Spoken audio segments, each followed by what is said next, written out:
All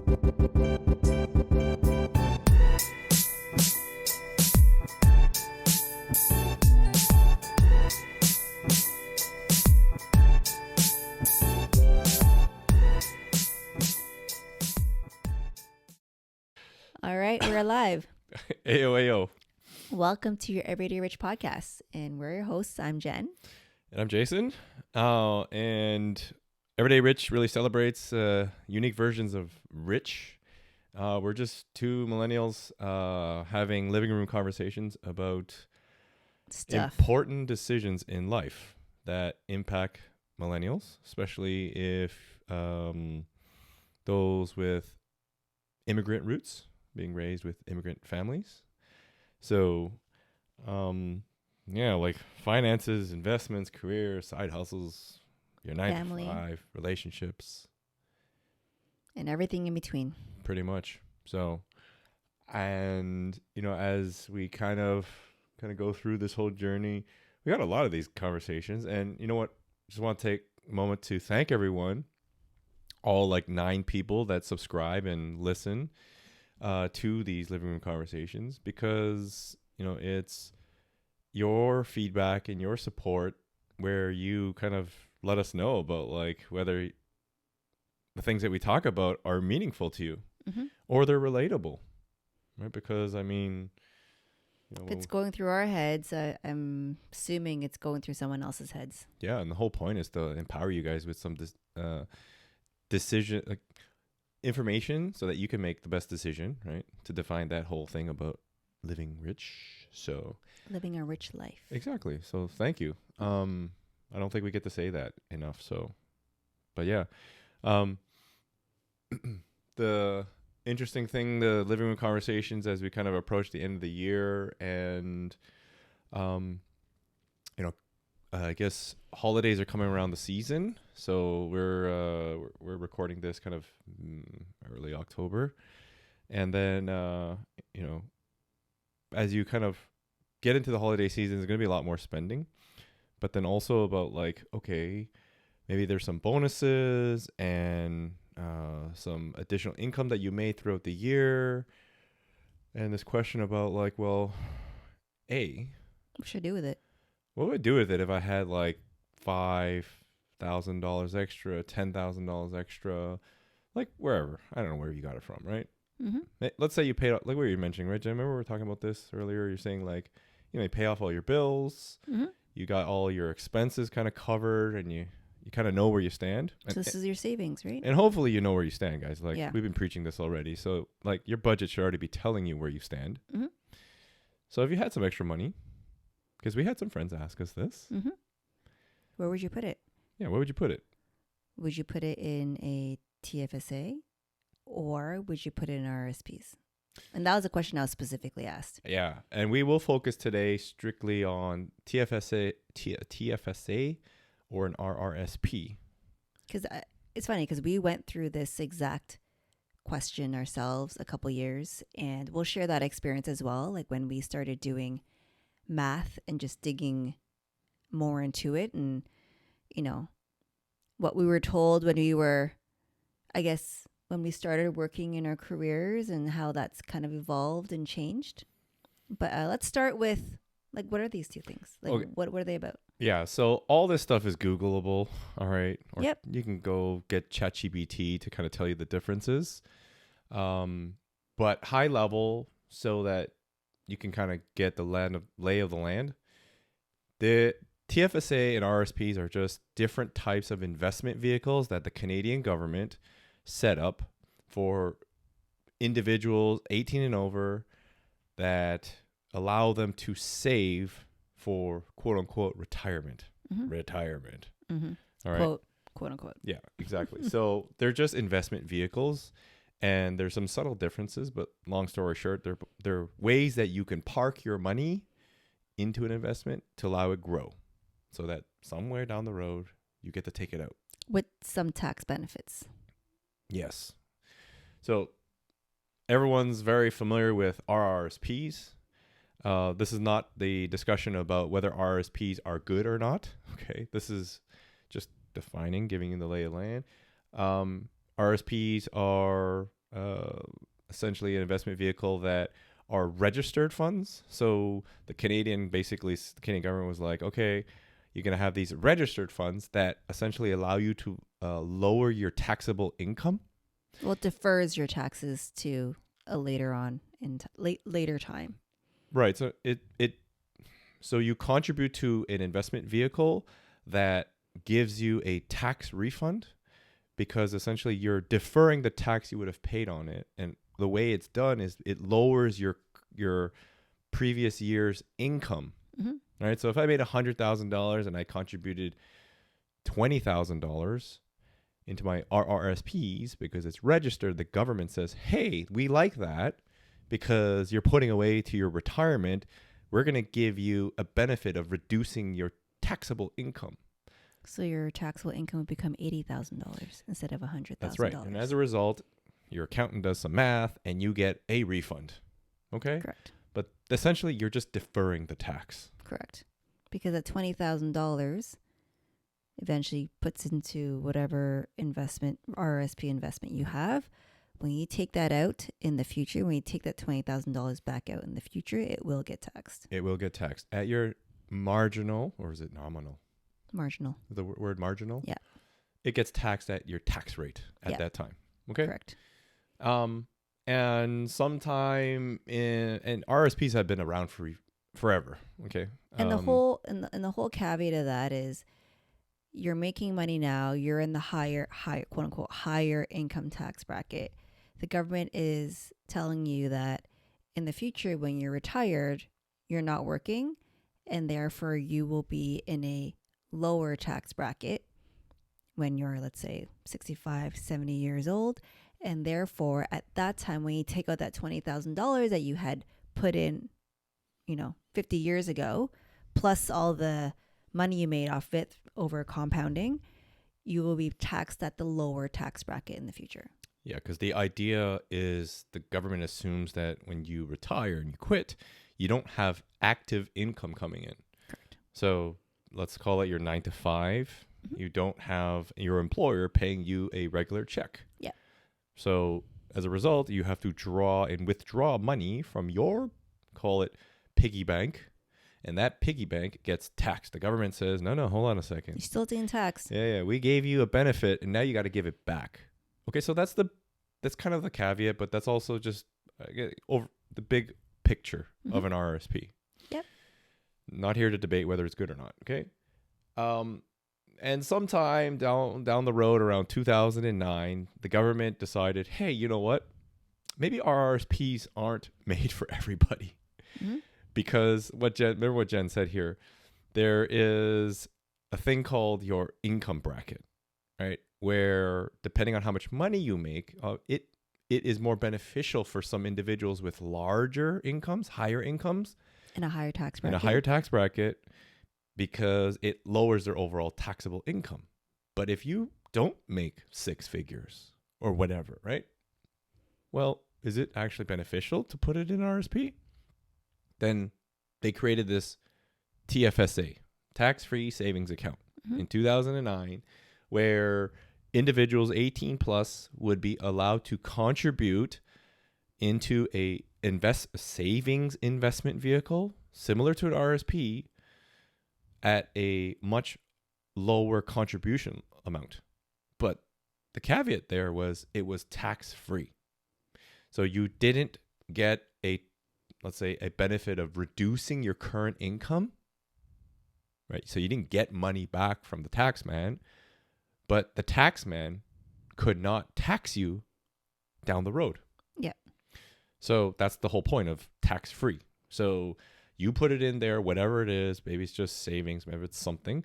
And then however it grows down the road, when you pull it out, the feds basically can't touch you. They can't say, oh, you owe me money.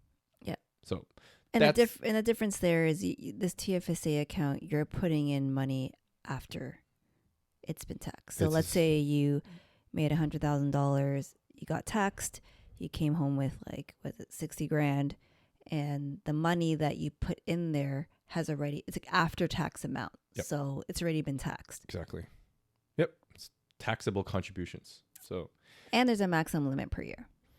Correct. So, I mean, give you the high level here. So, as of January 1st, 2023, the lifetime contribution amount is $88,000 Per person.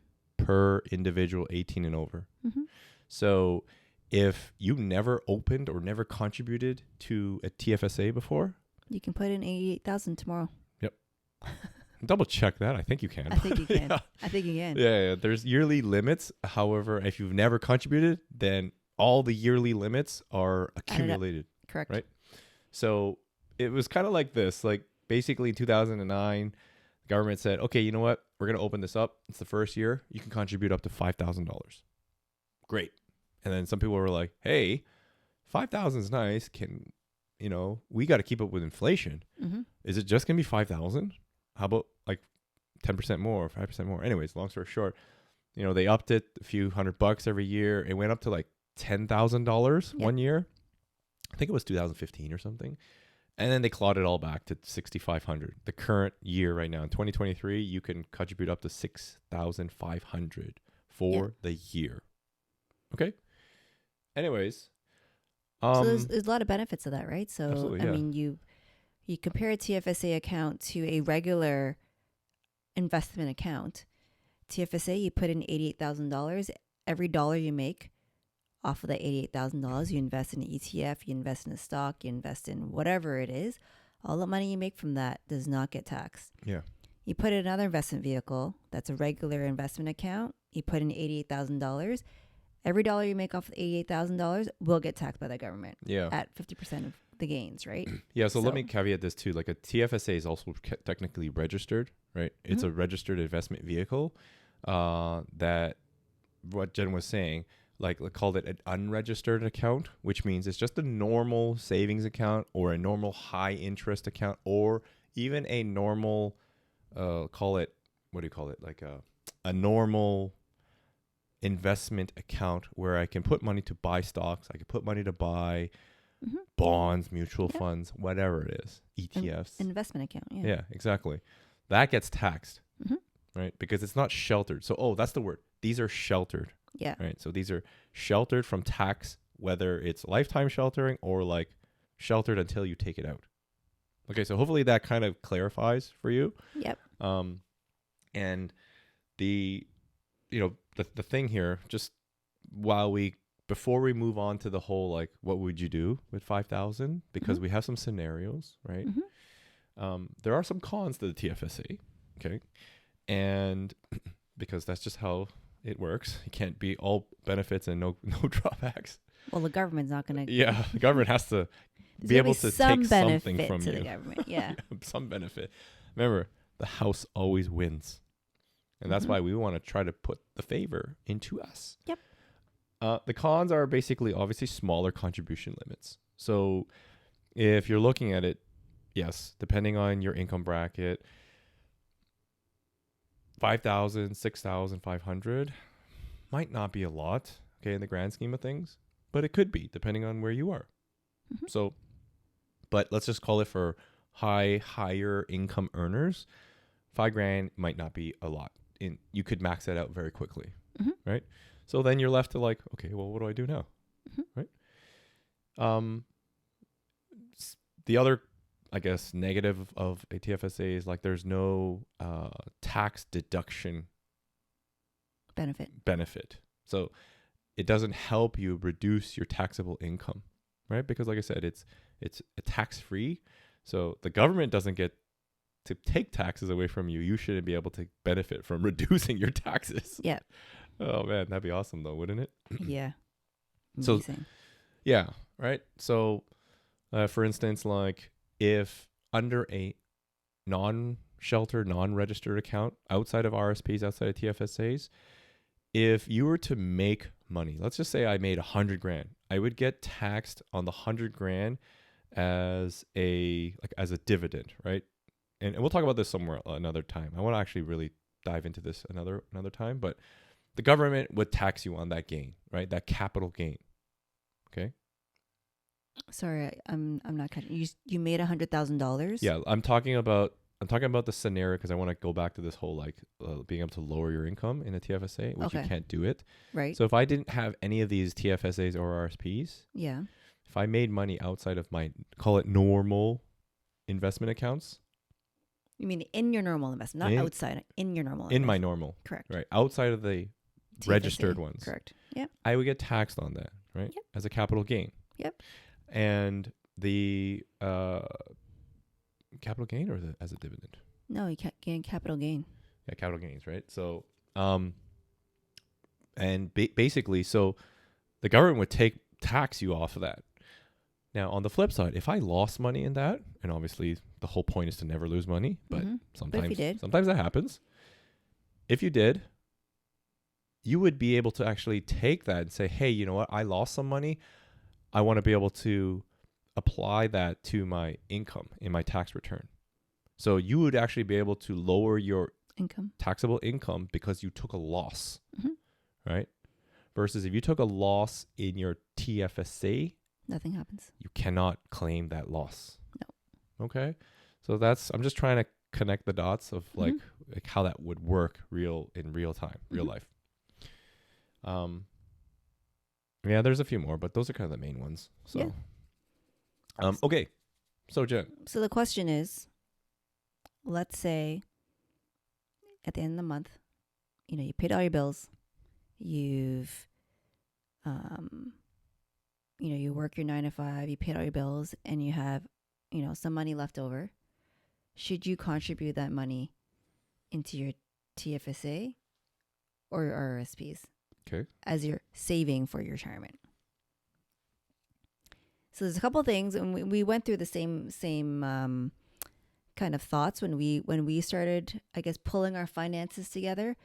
And based on our research, like we said earlier, the whole point of, let's say, RRSPs is that when you contribute, you're kind of reducing your taxable income. In knowing that in the future that you are going to be in a lower tax bracket than you are today. Right? Sure. So when it comes to a person who has a lower, or you're already in a lower income bracket already, there's really not much advantage for you to contribute to an RRSP because you're already in the lower tax bracket.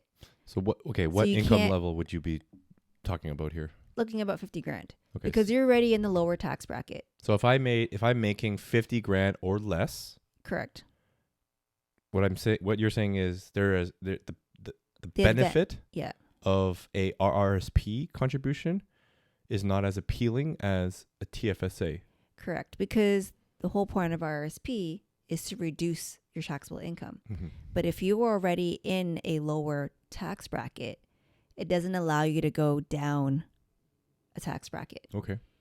Because you're at the lower one already. Yeah. Well, you're not the lowest, but you are around the lower correct. 2 tax brackets. Correct. 2 or 3 tax brackets. Versus if you're in a higher income tax bracket, let's say you make $100,000 a year and you contribute to your RRSPs, it allows you to, because it's such a significant amount that you can contribute compared to,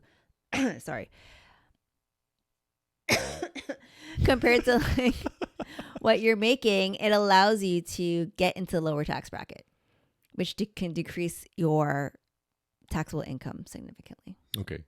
So high level, if I'm making less than 50K, I should be looking at taking that extra money that you've had savings and put in your TFSA versus an RRSP. All right. 50K or less, look at TFSAs first because of the taxable benefits aren't there for you. So you might as well be able to reap the benefits of the government not be able to take tax from you. Correct. Okay. Perfect. And then what happens if I'm more than 50K? If you're more than 50K, like you said, then it'd be more beneficial for you to put into your RSPs. Okay. Because you're allowed to contribute more, right? Because you're at a higher income level, and therefore allows you to, when you contribute more, it allows you to step lower into a lower tax bracket. Okay, cool. All right.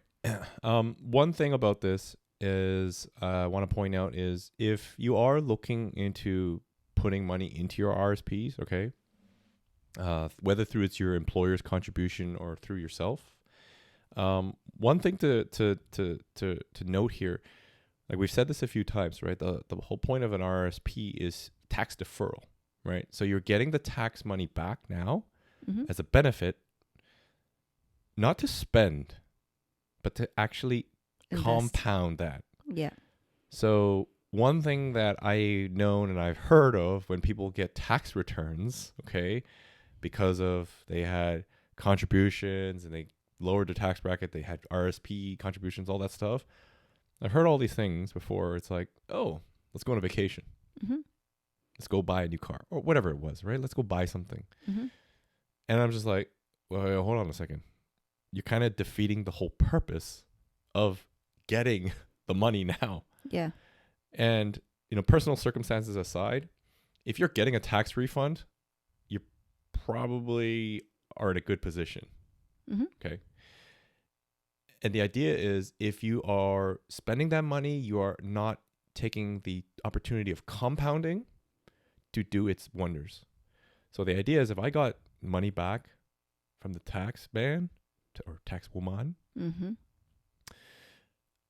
I'm putting that, investing it now so that 10 years, 20 years, 25 years, it has that time to compound. Yep. Right. And then when I'm ready to take it out, I'll take it out. Okay. So just please note to take whatever refunds you get. You know what? Okay. You want to spend a little bit? Fine. All right. I'm not that But boring. put it back into that investment vehicle. Yeah, exactly. Okay. So, all right. So, I think when we were looking at numbers as well, so when we started doing some math and kind of really going down the rabbit hole of this, and we said, you know what? How do we actually take the money out down the road? Like, what's the whole process, right? Well, yeah, I think when our personal experience, when we also were trying to answer this question, when we had additional money left over at the end of the month, what should we do with it? You know, and I think we talked about earlier in an earlier episode where we also calculated, okay, you know, how much money we need in retirement and all that kind of stuff. We started to look at how do you actually take the money out of your RRSPs? And that's funny because when you go to the bank, they don't talk about that. I don't know if you noticed that. You go in the bank, they sell you mutual funds, RRSPs, like literally every day, the second you walk into the bank. But they never talk about how you take it out. Or the impacts of having too much RRSPs. Not over contributing. Okay, over contributing is one thing. That's different. Everyone knows that. Yeah. They will tell you that. You don't want to over contribute your limit. Yeah. Because you get penalized. But what happens if I was a good Canadian citizen, right? I followed what the government said, what they told us to do, and just contributed every year. I maxed out my RSPs. Okay. Got my tax refunds. Reinvested it. Yep. And then at 65, I'm looking at retiring and I go, oh, geez. Oh, hold on a second. There's all these different processes for taking out and withdrawing the money and converting it to a different vehicle, which we will just touch on. We won't go into the depths of this. We'll save it for another episode. But, oh crap, I might have too much now, because how do I take it all out without getting penalized? So if you guys haven't done your research on how you take out money out of your RRSPs, please go online and check it out. It's all over the websites. But let's just say, like, no one ever talks. And I know it's why, I don't know why, but no one ever talks about it. Well, no one talks about it because it's the bank's jobs for you to contribute so the government can get more tax. Buy their mutual funds. They're selling you mutual funds. That's their job. No one talks about it. So we're going to talk about it today. Yeah, exactly. That's why we're talking about it. Yeah. So when we did our research, the one thing, I'm just going to give the high level points. So when you get to a certain age, I believe it's 71, the government requires you to convert all your RSPs into something called a RRIF. And it's called RRIF. Yeah. That's the short form. And what the government also puts a stipulation on is you're allowed to take out a minimum amount every year. A minimum amount. Every year. So they require you to take Correct. a specific amount out. Correct. Yep. But there is no maximum amount. Okay. However, there is a limit that if you go above a certain number every year, you get taxed on it, which is called a withholding tax. Ooh, there's a threshold. Okay. There is a threshold. So you got minimum, and then you got like, I guess it's kind of a maximum where you do not get withholding tax on it. Okay. Okay. So when we did our math and we got to, okay, now we're at, both of us are 65 and we're starting to take stuff out.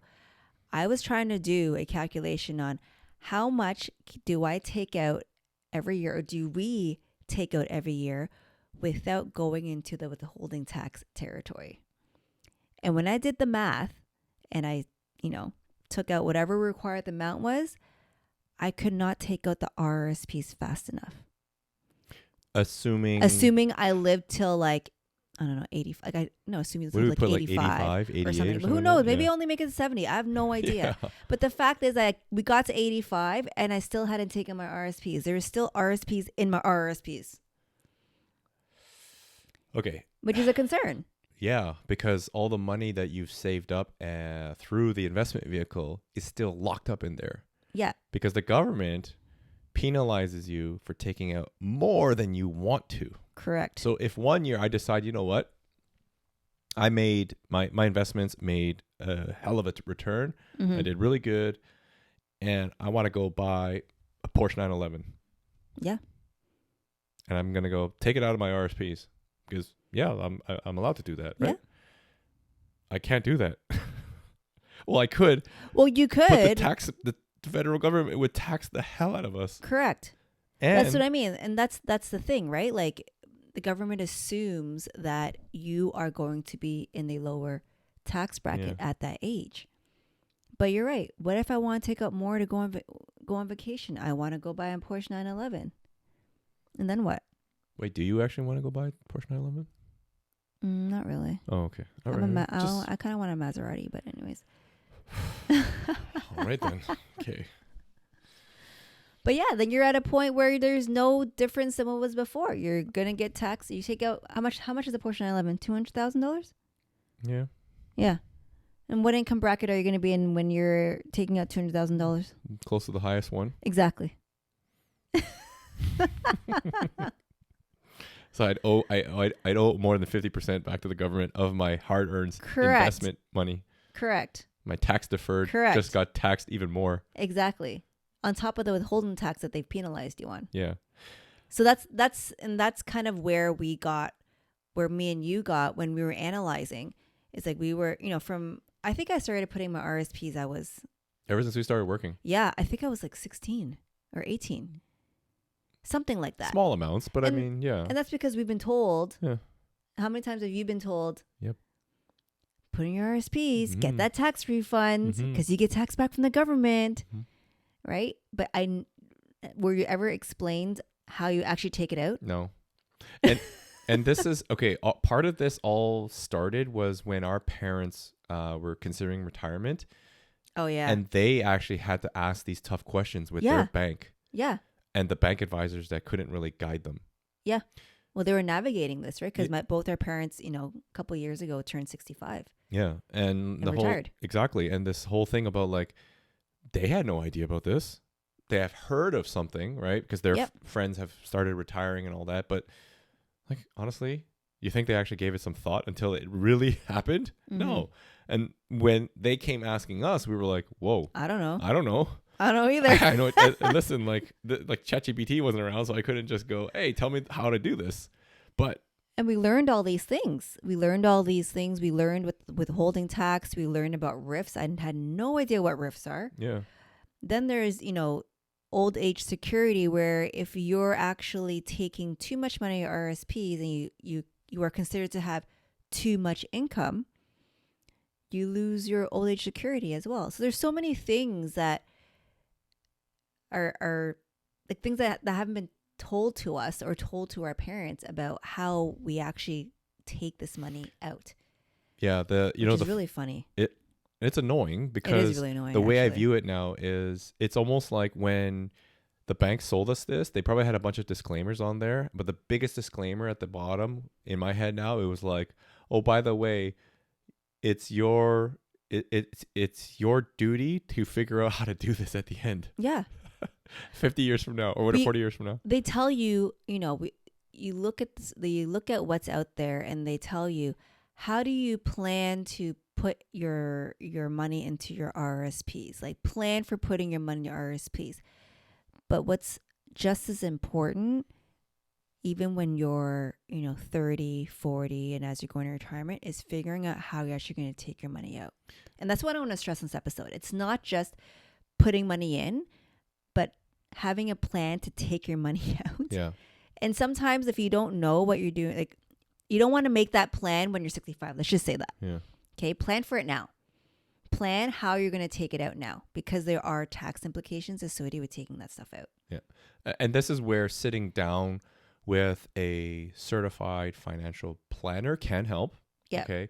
Because they have a fiduciary duty to guide you, right? And this is, don't go to the bank. Okay. I'm going to caveat this. Do not go to the bank, because the bank's job is to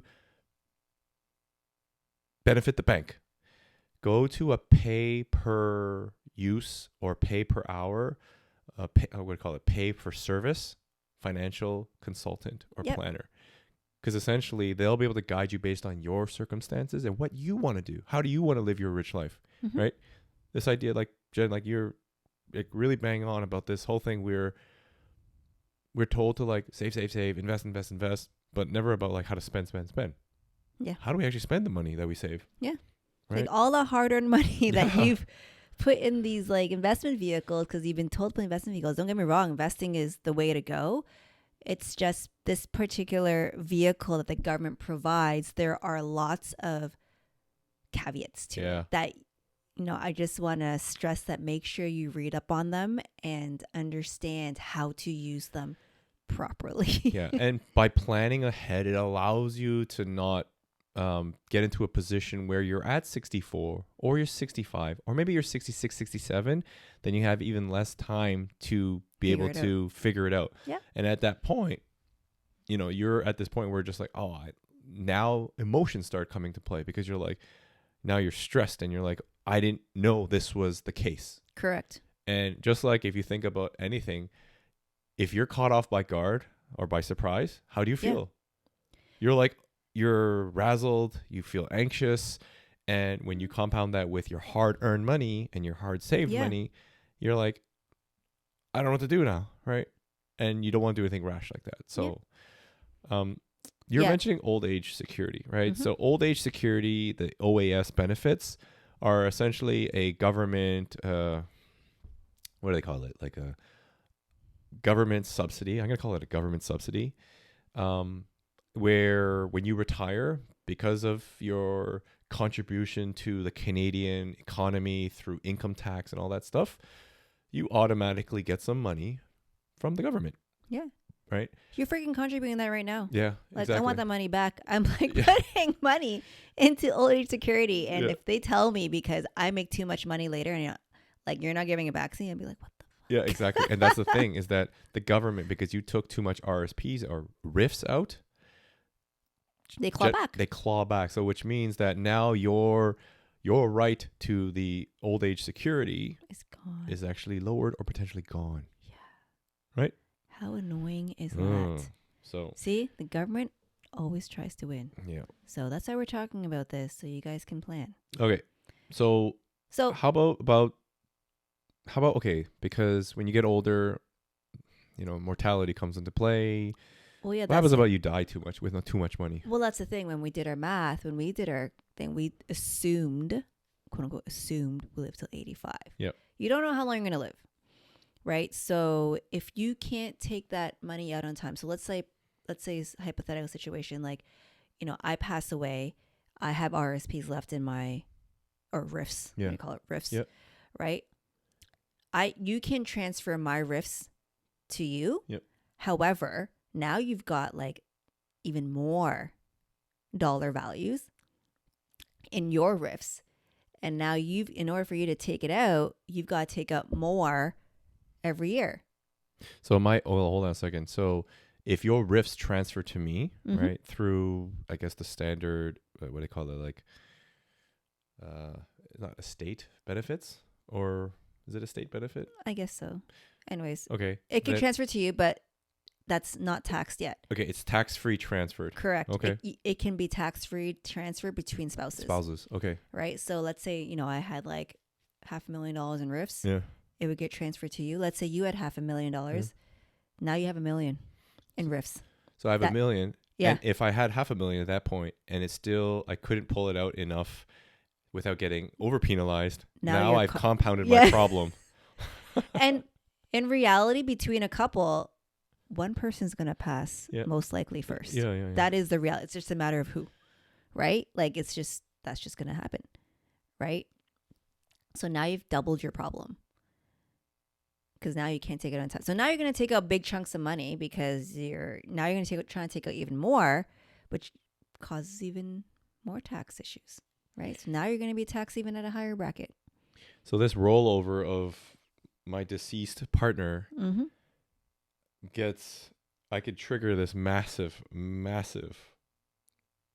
tax bill for myself. Or you can just take out the minimum amount. You could choose to take out the minimum amount each time. But then what happens? Okay, what happens when I die then? Correct. When you die, our kids, it does not get transferred to our kids. Yeah. Then that becomes an estate fallout. Correct. Okay. Correct. Now, I'm not an estate expert. Yeah. Like I am not expert at estate planning, but I believe that amount will get taxed. So our kids. So if you had $1 million, right, you would get taxed on $1 million because when both of us pass away, we got $1 million together, we will get taxed. This is a good conversation for us to go talk to an estate planner. Correct. Correct. And yeah, I think there are ways to not fix that, but make it a little better from estate planning. But that's the idea, is that our kids will inherit it, and then they will inherit the after tax income.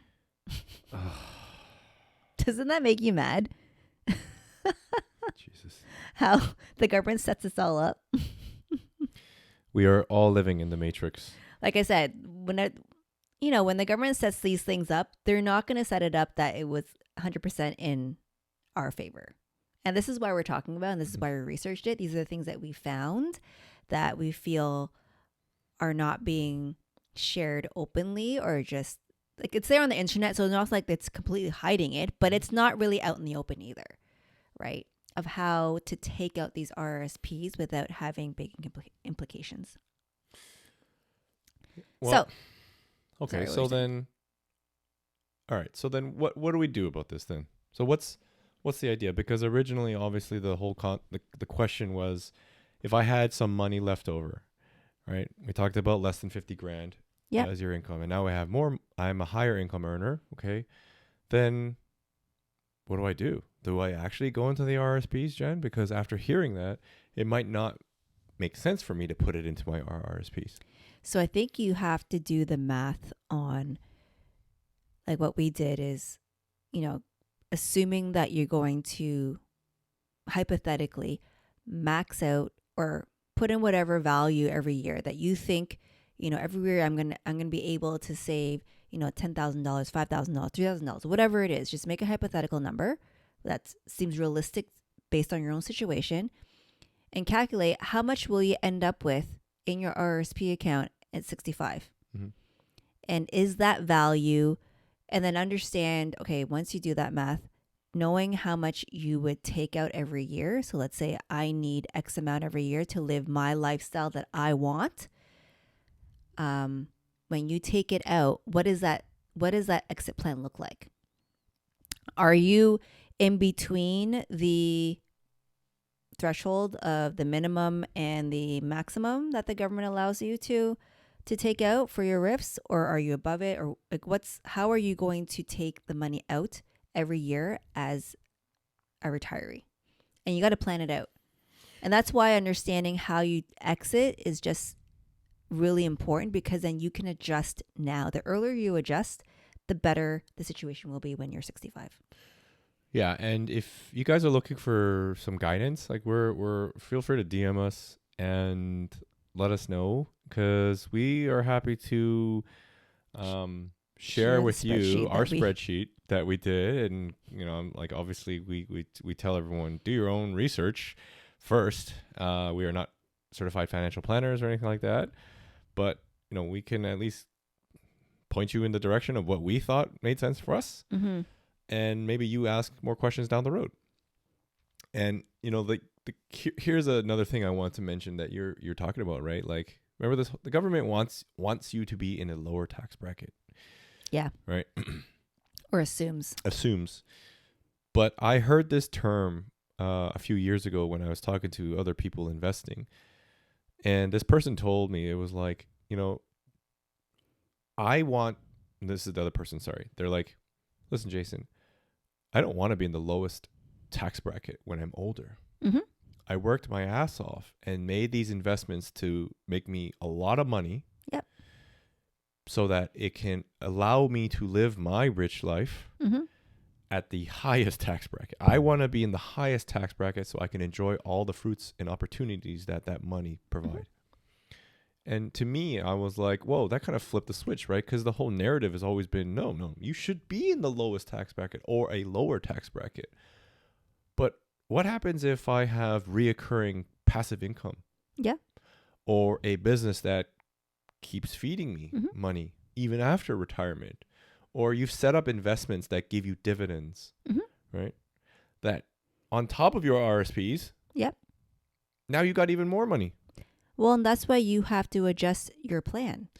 Right. And that's what I'm saying is, as your life goes on and you get more investments, maybe you buy in rental properties, understanding how you're going to exit is really important, because that affects how you're actually doing what you're doing today. Yeah. Do you know what I mean? Exactly. Right? Like, let's say you had a few investment properties, right? You're like, you know what? That's that's part of my retirement plan. When are you going to sell them? Because when you sell them, that's money that the government sees as income. Yeah. Are they in a corp? Are they in personal? Whatever. Like, all these different questions, right? But my point is, like, there's a plan. There's an exit plan that is beneficial to your situation at that time. Yeah. Right. So RSPs is also into that plan. Right. And you can't predict like 40 years down the road, but you can adjust your plan as you go. Right. And that's why understanding not just how you're going to invest today, like what I'm going to buy today, what I'm going to buy tomorrow, but when you do that, also understand how you're going to exit, because you can adjust, right, as you go. Yeah. No, and perfectly said. I couldn't say it better myself. But yeah, like for me, I've told you this before, I want to be in the highest tax bracket because, think about it. Do you think Jeff Bezos, do you think all these people in the world that have made their wealth live in the lowest tax bracket even after they retire? No, they probably don't. No, but exactly. They probably, if there's, like, I'm assuming they have all these people working for them. Yeah, but they probably try to figure out their taxes. Well, that's with more, that, that they don't just get taxed at the highest tax bracket. Let's just say that, okay? No. They have a lot of accountants working for exactly. Them. There's ways around that. Yeah. I'm just saying. But yes, you're still getting a lot of income. It's just your tax plan is a little bit different. Yeah, but I mean, it's the same for us, right? Yeah. We should be making those plans now and thinking about it and being thoughtful about how we approach our lives so that it allows us to live the way we want it to live, right? Making the adjustments now is a lot easier to do than when you're at 65 or 70 and you're scrambling, right? Because even though you've made the returns, what's the point of it if you actually can't spend it? Or the government takes all of it. Yeah, what's the whole point? You worked for nothing. Yeah, you work so hard and the government takes all of it, which is really unfortunate. Down with the government. Yeah. I mean, I'm sorry. I know I love you guys. I love the government. Just don't saying. Don't cancel me. But So that was kind of what we wanted to cover. Yeah. So Kind of what we've learned through, helping our parents Yep. figure out their retirement and RRSPs. And that triggered us to do our math, and figure out how we are going to use our RRSPs and TFSA accounts ourselves. Yeah. So we could share this. As a result of that, we adjusted in terms of the amount of RRSPs we contribute. Mm-hmm. So because you have employment RRSPs or RSPs, whatever, it's, a registered savings plan. And, we've pivoted to putting that money into other things. So obviously TFSAs, Mm-hmm. Purchasing like a separate account to accumulate, let's say, funds for real estate. Mm-hmm. Obviously, that takes a lot more time, saving like money to enough capital to put a down payment on a house or any property. But there's also other things where, trading accounts, Bitcoin, so crypto. Do your research, please. But crypto as an alternative savings mechanism to the fiat monetary currency. Gold, silver, precious metals, right? So basically what we've done is also take fiat currency and bought precious metals as a store of value, right? We're just taking one currency that has value, quote on value, and purchasing something that we believe holds value better than fiat money. And that's pretty much it. It's pretty straightforward that way. Like there's really, you can get into like other things like exotic investments. That's for another time though. But we're not looking into like things like art or anything like that yet. So, and for us, nothing's carved in stone, right? Yeah. Like this is the whole point. Like when it comes to finance, like yes, you do want investments that you kind of sit and walk away, but you always have to review what the current market is, what's out there, what are the new rules, everything always changes, right? So the earlier, the more aware you are that you can adjust your plan, the better you will be, right? So Yep. And even sometimes in a high inflationary market, as much as people say, your purchasing power is devalued, cash, withers away. Having cash is king. Yeah, right now it is, yeah. Putting it into just a simple high interest savings account, even though it's not gaining me anything in terms of a real return, because my inflation is actually less than my rate of return. So that's okay though, because it gives me opportunity to purchase and buy things at a steep discount when it comes. Because when you have liquidity, which means access to capital, then I can actually, I have the bullets in the gun. Yep. I'm able to pull the trigger very quickly, versus if you don't have that, you don't have the opportunity to actually buy. So that's another idea. But anyways, yeah, we hope that was helpful. Yeah, hopefully that was helpful. Or it's just us blabbering about RRSP and super TFSAs nerdy, because that's what we do. But listen, like these are the conversations that we have, because either it's through a personal experience from our family or friends or just our lives that we encounter, and we're just like trying to figure it out. And hopefully we share it with you so that you raise these questions to yourselves and start asking and be like, okay, how do I navigate this? Because it's going to happen. It's going to start. It will affect you one way or the other. Yeah. And the idea is that it helps you plan that out now, so you can live your everyday rich, right? Like that's the bottom line. It comes down to it. Yeah. So, all right, RSPs, TFSAs. If I had 5K or 10K, what would I do with it? Long-winded conversation, but hopefully that was good for you. Alrighty. Yeah, let's go make dinner. Yeah, I'm hungry. Okay. Till later, guys. Appreciate the support. Again, like, share, subscribe, comment, so that other people are able to hear these living room conversations and spread the wealth and spread the movement of your everyday rich. Awesome. All right, man. Okay. See ya. Peace. Your Everyday Rich podcast is presented solely for general informational, educational, and entertainment purposes. Any such information or other material should not be construed as legal, tax, investment, financial, or other advice. It is not intended as a substitute for the advice of a qualified professional.